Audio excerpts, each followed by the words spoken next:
Hər kəsə salam. Bu gün işləyəcəyim labın adı StackCTF-dir. Çətinlik olaraq medium olduğunu göstərir. Özü haqqında verdiyi məlumatlar bizə kriptografiyada, serializasiya, privilege escalation və daha çoxu ilə qarşılaşacağımızı bildirir. Maşın hazırda aktiv vəziyyətdədir, mənə IP verir. Gəlib kalimə keçirəm və ilk olaraq ilk işim VPN-i aktiv etməkdir. Deməli, burada OpenVPN-dən istifadə edirəm. Bundan sonra VPN bizə avtomatik olaraq IP verir. Hal-hazırda o da sağ üstə görsənir. Hal-hazırda məndə Genmon XXX yazır.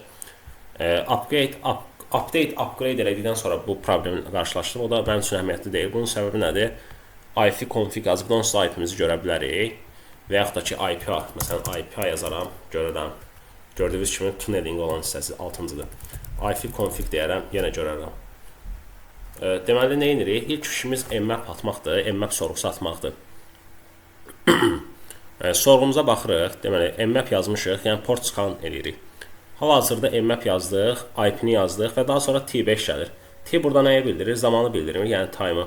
0-dan 5-ə qədər gedir. Lab mühitindəyik deyə 4 və ya 5 istifadə eləməyimiz, yəni normaldır. 5-ən sürətlisi deyə 5-dən istifadə elədim. -S nəyə bildirir? Bildiyimiz kimi TCP və UDP sorğuları göndəririk skanda. S-dəki TCP sorğusunda olan SYN gedir. Yəni TCP bağlantısında olan SYN sorğusudur. Daha sürətləndirmək üçün istifadə olunur. Və yaxud da ki, düşünək ki, TCP sorğuları bloklanıbdır firewallda. SYN vasitəsilə bunu keçə bilərik. Yəni keçməyin bir üsuludur.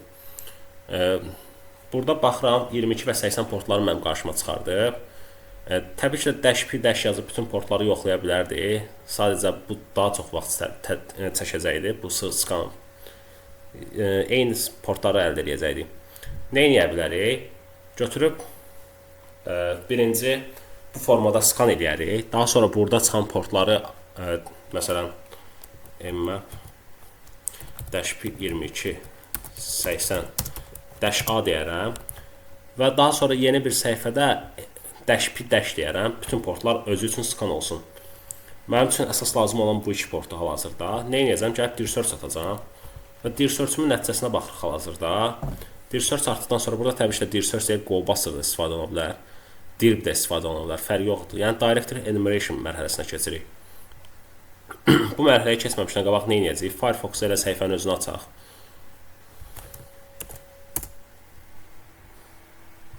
Və bizə belə bir səhifə qarşılaşır, is blank. Və burada Ctrl-U dediyim zaman, source koda baxdığım zaman və bizi qarşımıza çıxır ki, the secret directory is piv dəyər verib, G dəyər verib, A dəyər verib, B dəyər verib və C dəyər verib. Burada nə edəcəyik? Gəlib, məsələn, robot 80 təbii ki, baxa bilərik. Əhəmiyyətli deyil o qədər də, düzdür hal-hazırda. Lakin baxa bilərik. Gördüyünüz kimi robot 80 özündə də bizə haqqında məlumat verir. User agent deyir, Diffie-Hellman deyir. Bu algoritmdir, protokoldur. Disallow StackCTF. Sən gəlib bunu yazsaq. Gördüyünüz kimi was not found on the server deyir bizə. StackCTF düzdür, burada directory'dir. Altında hər hansı bir şey ola bilər. Və onu daxil ola bilmədik. Deməli, əsas mərhələ burada başlayır. Gəlirik bura. Diffie-Hellman internetdə axtarırıq və bizə kriptografik protokol olduğunu göstərir. Basic şəkildə özüm başa düşdüyüm kimi belə izah edə bilərəm ki, burada iki nömrə var. Gördüyünüz kimi prime number, generate of P və daha sonra bir user'ın private key var, digər user'ın da private key var. Hərəsi fərqli-fərqlidir gördüyünüz kimi. Özünə məxsus düstur var ki, hal-hazırda gördüyünüz kimi özü də bizə haqqında məlumat verir. Protocol is susceptible to man-in-the-middle attacks if authentication is not added. Deməli, burada baxırıq, üsulumuz necə gedir? İlk olaraq götürürük generate of P-ni və həmin generate of P-yə əsasən private key generate of P-nin üstü private key. Yəni 6 üstü 5. Və daha sonra mod 13. Mod 13 də nə idi? Prime number idi. Hər ikisində eyni prosesi icra edir. Gördüyünüz kimi fərqli ədədlər alır publicdə. Bu 6 üstü 5 7776 eləyir və onu 13-ə bölür, qalığı tapır. Yoxlasaz elə alınacaq. 7774 eləyir burada tam olaraq.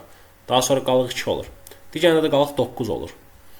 Və daha sonra nə edir? Götürür şəklə də baxdıqda artıq bilirik ki, yerlərini dəyişir, public açarların yerini dəyişir. Yəni publicin üstünə private qoyur, 9/5. Bu dəfə ona görə hesablayır. Və burada shared secret key tapır ki, 3-ə bərabərdir.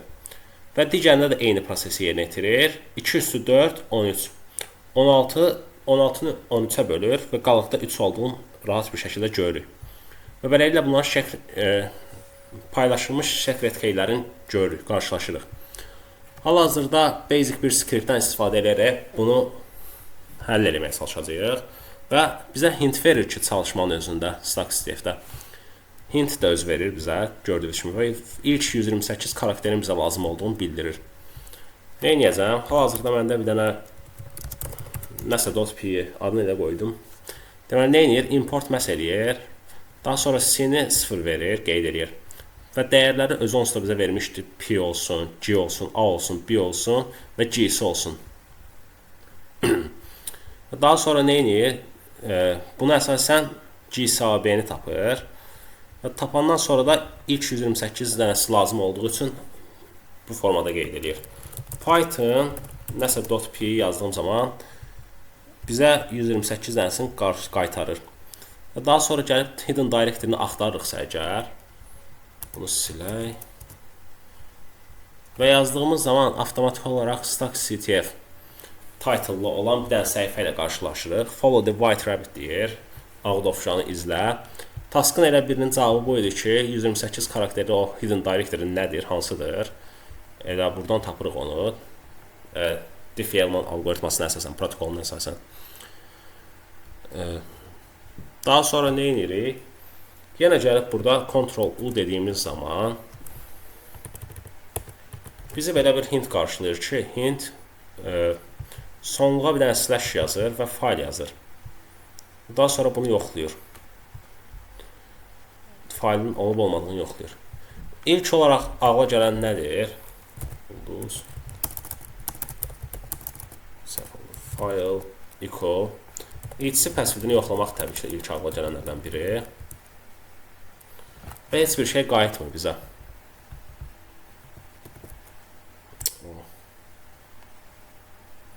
Gəlib burada nə edə bilərik əslində?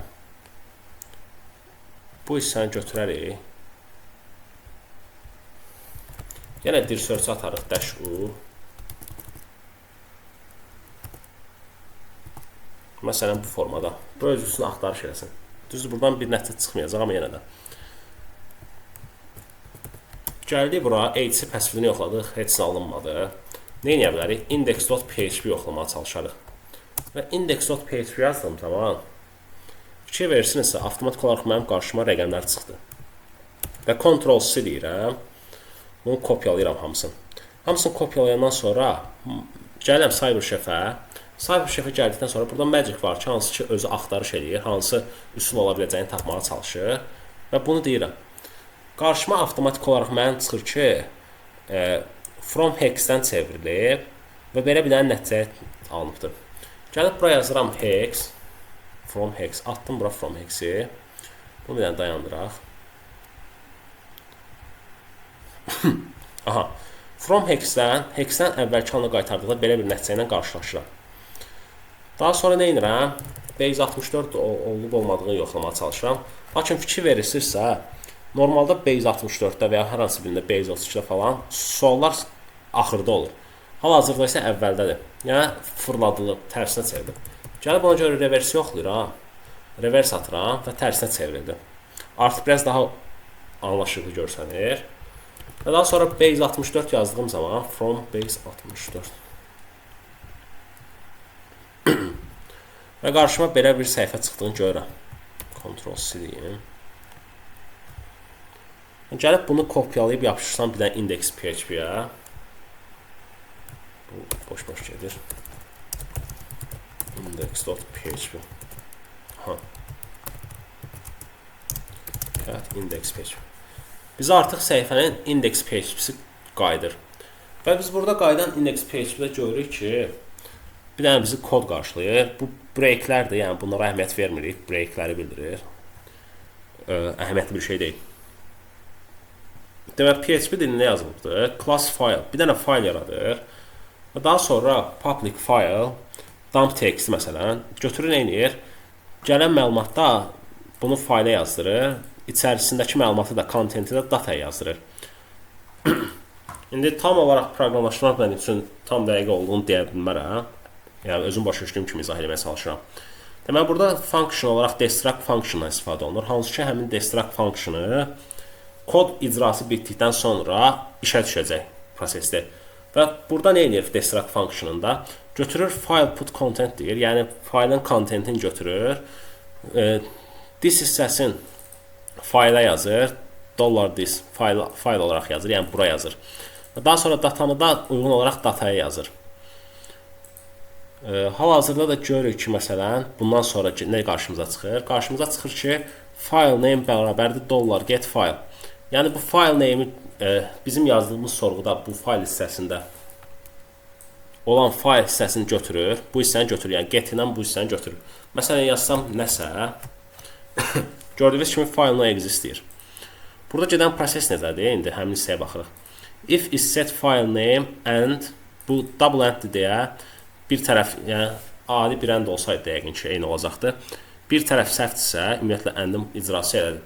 Bir tərəf səhvdirsə, ümumiyyətlə digərinə baxmır. Yəni bir səhvdirsə, option səhv kimi qeyd edir. Və burada baxırıq ki, digər tərəfdə file exist, file name. Əgər file name exist deyilsə, nida varsa inkarı bildirmək üçün istifadə olunur. Deyir, əgər file exist deyilsə, echo file no exist. Çap elə ekrana file no exist. Bizim qarşımıza çıxan kimi. Nəsə faylı yox idi, ona görə çıxartdı. Daha sonra nə edir? Yeni birini açır ki, burada if file name index php-yə bərabərdirsə, hal-hazırda bizim bayaqları yazdığımız kimi. Kontenti götürür, daha sonra nə edir? Hex formasına çevirir, daha sonra reverse edir, bir də base 64.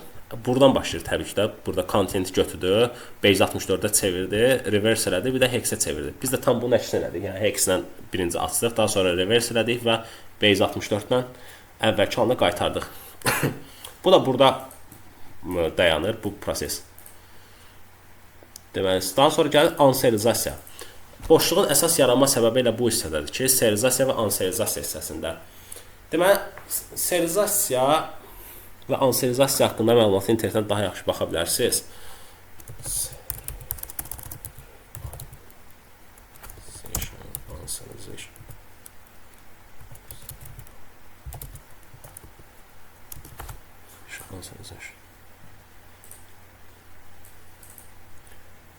Göstərdiyi kimi hər hansı bir kompleks data strukturunun obyektə və arraya çevrilməsidir. Anserializasiyada əksinə əvvəlki halına qaytarılmasıdır.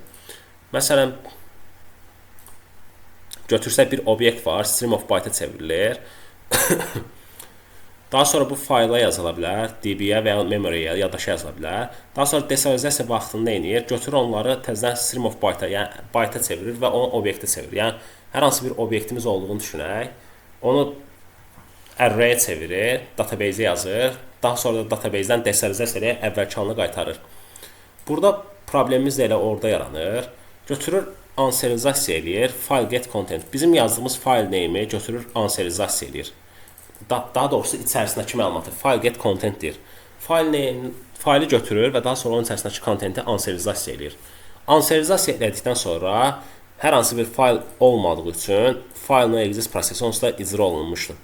Və daha sonra bu dayandığı üçün yekunda olaraq destruct işə düşür və destruct nə edir? Götürür faylda file name-i götürür, faylı götürür, bura file name-ə yazdırır və daha sonra file kontentindəkinə uyğun olaraq da təbii ki də. Daha sonra da datanı da dataya yazdırır. Bu boşluqdan istifadə etmək üçün belə bir dənə PHP kod yazılır ki, elə orada oxşarıdır. Sadəcə serializasiya edir obyektimizi. Belə bir dənə kod yazdı. Public file, public data elə orada qeyd olunduğu kimidir, fikir verirsinizsə. Yəni burada da bu hissələr elə oxşardır. Public file, public data, sadəcə bu hissələr dəyişib. Faylın adı dəyişib, bir də içərisindəki məlumat. Faylə yazmışam ki, file name olaraq webshell.php. İçərisindəki dataya da yazmışam ki, basic şəkildə bir dənə CMD çağırsın bura. Və daha sonra da obyekt yaratmışam, new file, yeni fayldan və daha sonra da serializasiya eləsin deyə belə qeyd eləmişik. Və burada baxdığımız zaman nə edəcək? Gəlin eləyək. PHP test.php. Aha. Hal-hazırda serializasiya elədi. Bu serializasiya haqqında ətraflı məlumat təbii ki, tapmaq olar. Elə burada, məsələn, həmin boşluğun haqqında məlumat verir ki, remote code execution via PHP. Burada da oxşar bir kod olduğunu görürük. Fikir verirsə, əgər bir dənə klass yaradılıb PHP-nin içərisində, public file, test.txt, public data text, burada da destruct-dan istifadə edilir. File put contents this file, this data. Demək olar ki, oxşar koddur, bizimkindən oxşar koddur. Elə bu URL-i axtarsaz qarşınıza çıxacaq onsuz. Və burada bizə boşluq haqqında məlumat verir. Burada da fikir verirsə, serializasiya olmuş data ilə qarşılaşırıq. Burada serializasiya olmuş data əldə etmək üçün hər hansı bir proqramdan istifadə edirik. Biz sadəcə elə PHP kodundan istifadə edəcəyik. Oxşar bir kod gördüyünüz kimi bir dənə array yaradır. Array yaradır daha doğrusu. Və həmin array-i serializasiya edir. Və yekunda belə bir nəticə çıxır qarşısına. Burada da haqqında məlumat verir ki, array-in dəyərləridir A3, integer-in dəyərləridir, string-in karakterin uzunluğudur və belə haqqında məlumat verir.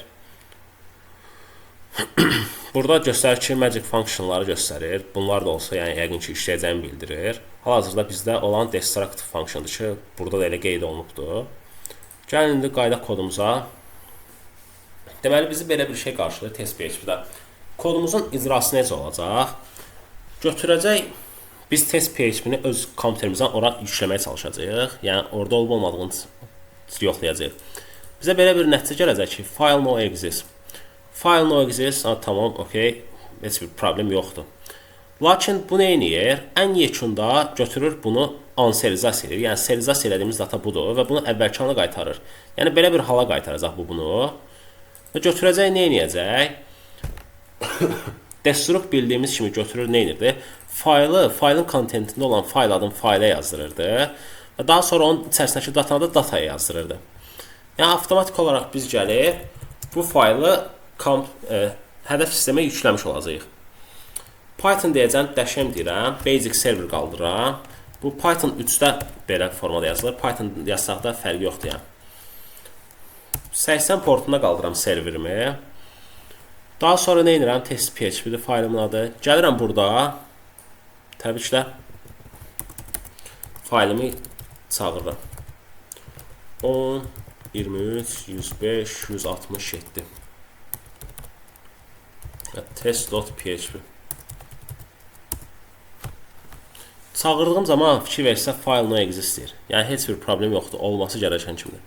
Lakin gəlib mən burada bu hissəni dəyişsəm web shell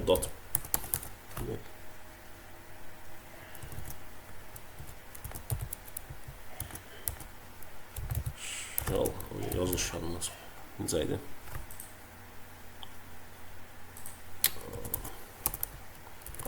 Shell.php desəm. Web shell.php. Arada problem oldu. Gördüyünüz kimi get test.php sorğusu olduğu gəlir.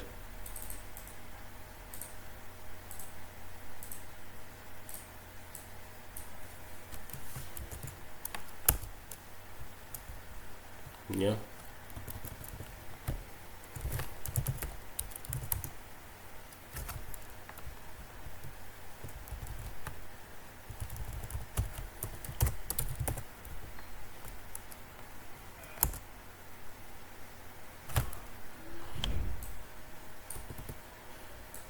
Görən ya. Belə bir problem var.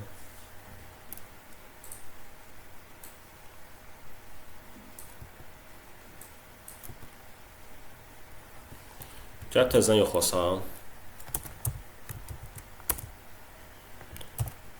File equal hp 2365 test.php.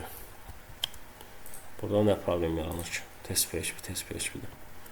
Düzgün şəkildə gedir də. Enter basıram. Burada da get sorğusu getdiyini görürük. Yəni istəyir sorğunu success'də gedir.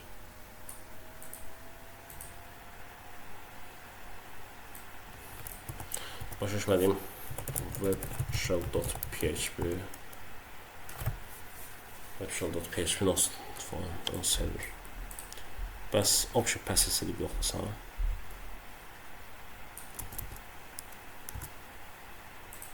Yenə tapmalım bildirir.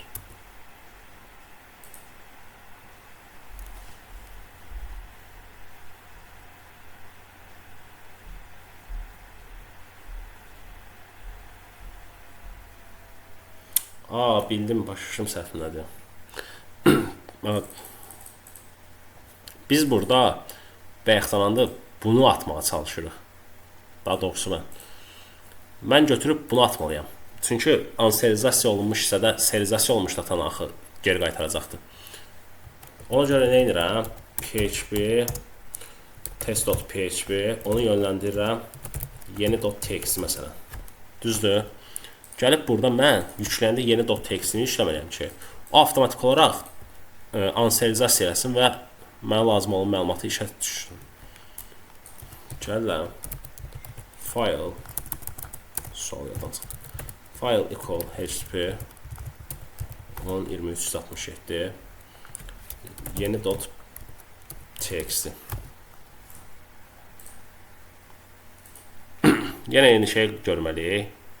Bu dəfə yeni textin çağırdığını görürük. Bu dəfə düşünürəm ki, alınmalıdır. Shell.php alındığını görürük artıq. Bayaqki səhifə qayıtmır bizə. Biz burada cmd komandasını çağırmağını istəyirdik. Və gəlib burası sual cmd bərabər id yazsam və enter bassam artıq avtomatik olaraq görürəm ki, mənə www.user olduğunu göstərir. Deməli, kod necə icra oldu bir də desək. Götürür, nə edir? Birinci yoxlayır. Belə bir fayl olmadığı üçün elə kodun sağ hissəsinə baxıb deyirik. End olduğu üçün, yəni iki tərəf də düzgün olmadı. Bir tərəf səhv olduğu üçün avtomatik olaraq faylını exist deyir. Əgər faylın adı index.php-yə bərabər olsaydı, götürüb bizə bayaqki kimi ilk olaraq kontenti base64 ilə enkod eləyəcəkdi, reverse elədi, hex elədi və bizə onun formatı çıxartmışdı. Daha sonra biz nə elədik? Magic Chef-də tapdıq ki, bu hex formatında olub. Hex formatına qaytardıq. Sonra gördük ki, sualların yeri tərs idi. Onu qaytardıq reverse-dən əvvəlki halına. Daha sonra base64-də kodu dekod elədik. Və belə bir kodla qarşılaşdıq. Bu hissəni də belə keçdik. Və bizim boşluğumuzun yarandığı əsas səhifə bu hissə idi ki, təkan verən hissə deyək, bu hissə idi ki, anserializasiya eləyirdi. Faylı götürürdü, kontentin anserializasiya eləyirdi. Və kontentin anserializasiya elədikdən sonra avtomatik olaraq icra bitirdi deyə, burada destruct function işə düşürdü. Destruct functionu da götürürdü, faylın kontentindən faylı götürürdü, faylə yazırdı. Datanı da götürürdü, data yazırdı. Bizdə də kodumuzda faylımızın adı webshell.php idi. İçərisindəki datada php system get cmd. Cmd kodu sistemdə icra olunurdu. Cmd. Burada cmd deyil, www başına ürəyiniz nə istəyir yaza bilərsiniz. Yəni deyir ki, cmd-dən sonra gələn hissəni götür, sistemdə onu icra et. Belə bir kod icra edilirdi. Və daha sonra axırda da bunu faylı yeni bir obyektə yaratdıq və echo ilə serializasiya olunmuş obyekti çap elədik. Yəni bunun bizə çıxmağı üçün. Nəysə, buralar boşdur. Daha sonra gəlim nc-lvmp. Deməli, netcat vasitəsilə 4444 portunu dinləməyə başlayıram. Burada mənim köməyimə nə çatacaq bu dəfə? Reverse shell cheat sheet. Pentest monkey-yə gəlirəm. Və burada nə edirəm? Tutaq ki, götürək elə. Adicə 5 də məncə işləyər. Gəlib 5 yoxlayaq məsələn birinci. Burada gəldim. CMD hissəsində. Elə gələk burada yoxlayaq. Proxy-yə gəlirəm. Burp-üstdə. Ya da burp-üstdən sənə orada yoxlamaq olar. Çox şey. 10 23 105 167. Portum da qeyd elədim. 4444. Və enter basıram. Hardasa səhvimiz oldu.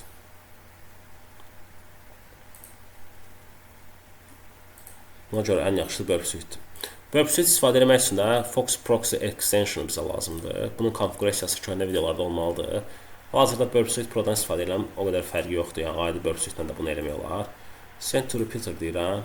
Və send to repeater-dan sonra bu hissəni götürürəm. Bura qədər silirəm.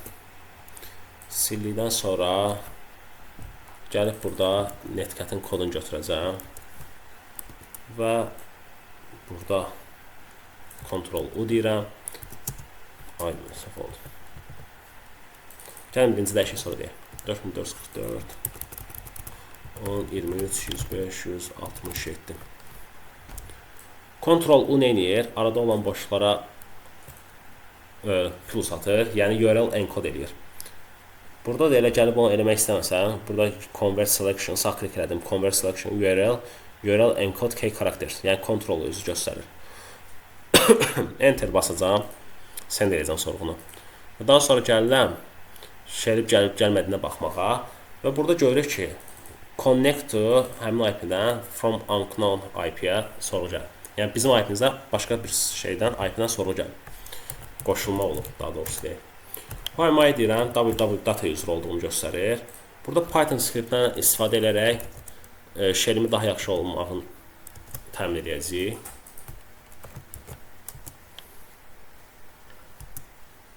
Buna da niyə belə düşdü? Python açısını yoxlayaq görək.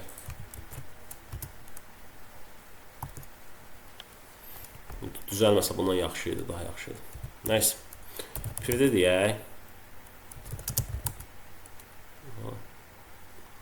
Növbə yaxlanı bəs belə verir.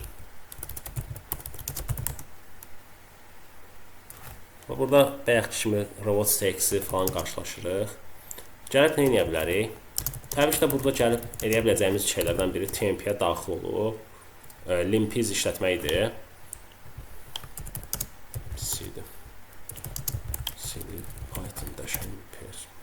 Python server onsuz da qalxıq deyir. Harada qalxıq? Burada. Burada saxladıram Python serverini. Burada aktiv edirəm. Daha sonra forget 23 105 167 limpiz.sh. Limpiz nədir? Avtomatikləşdirilmiş tooldur ki, hansı ki bu bizim eləyəcəyimiz çox şeyi özü eləyir. Axtarışları falan. Belə bir dənə tooldur. Gördüyünüz kimi script ki possible pass'ləri escalate privilege escalation eləmək üçün possible pass'ləri bizim qarşımıza çıxarır. Windows üçün də var, WinPiz, Mac üçün də var, MacPiz gördüyünüz kimi. Fərqli modelləri var. Öz avtomatik olaraq axtarış etməyə başlar yəni. Sadəcə scriptdir. Chmod plus x limpiz.sh deyirik. Səhv yazmışıq onda. Chmod plus x limpiz.sh. Bunu da icra eləmək üçündür. Yəni x execute icazəsi şansı ki icra eləmək üçündür faylı. Gəlib /limpiz.sh desəm, avtomatik olaraq bu icraya başlayır. Buradakı artıq boşluğu bilirəm nə olduğu. Məsələn bunu eləməsəm də olardı. Kifayət qədər vaxt gələcək ona. Buradakı boşluğumuz sudo el boşluğu idi. Şansı ki əsas problem bura qədər gəlməkdir də. www data user'ına no password sudo icazəsi veriblər. Hansı ki bundan istifadə edib biz root olasıyıq.